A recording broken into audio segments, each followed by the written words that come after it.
Serge Mebikoy, vous avez relevé ces chiffres-là, satisfait. Vous sentez qu'il y a évolution, certes, mais est-ce que c'est ce à quoi on devrait s'attendre?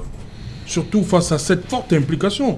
On a vu sur nos plateaux de télévision le PCAN qui, à chaque fois, un communicant du PCAN ne pouvait pas achever une émission sans demander à ses camarades, aux Camerounais, d'aller s'inscrire. Le MRC également. Est-ce qu'au regard de ces chiffres-ci, vous êtes satisfait?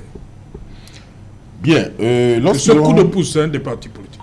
Lorsque l'on jette un regard panoramique ou bien holistique sur les différents chiffres qui ont été présentés le 1er septembre dernier par le directeur général des élections, Éric Sousset, lui-même fait une évaluation essentiellement positive en estimant que le travail a été bien fait, tout en relevant que, selon lui, le bilan est de 99%. Ouais.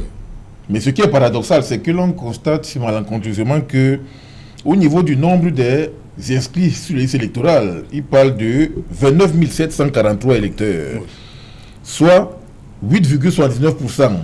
Ça pose un problème de fond. On a l'impression que il dit quelque chose de positif et quelque chose de négatif.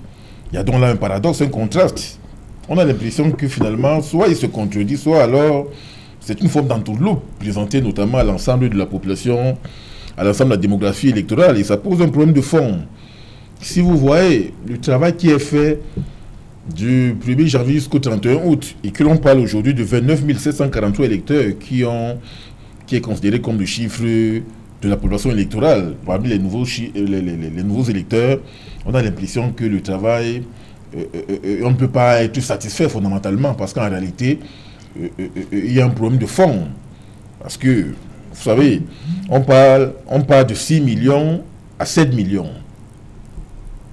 Il n'y a pas une augmentation systématique suffisante de manière à pouvoir justement se satisfaire, tel que le directeur général des élections l'a fait.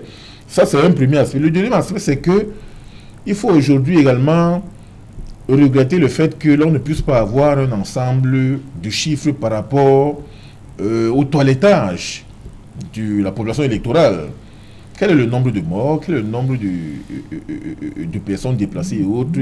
Il faut qu'il y ait une comptabilité systématique à telle enseigne que l'on puisse justement avoir des chiffres. Parce qu'aujourd'hui, à l'heure actuelle, le dernier recensement général de la population et de l'habitat date de 2005. Ça fait déjà 18 ans aujourd'hui. Donc on n'a pas les nouveaux chiffres sur le plan électoral. Il y a donc un problème de forme. Il faut que l'on ait le nombre d'hommes, le nombre de femmes, le nombre de jeunes, le nombre d'enfants, ainsi de suite. Tant qu'il n'y a pas un nouveau recensement général de la population et de l'habitat, le RGPH, on ne peut pas aujourd'hui estimer que... C'est annoncé pour cette année. C'est annoncé, certes, mais vous savez, 18 ans sont passés sans que ce recensement n'ait lieu. Et alors là, on se questionne alors sur les nouveaux nombres que l'on pourrait justement avoir par rapport à ces différentes catégories statistiques que l'on peut davantage noter au niveau de la démographie électorale.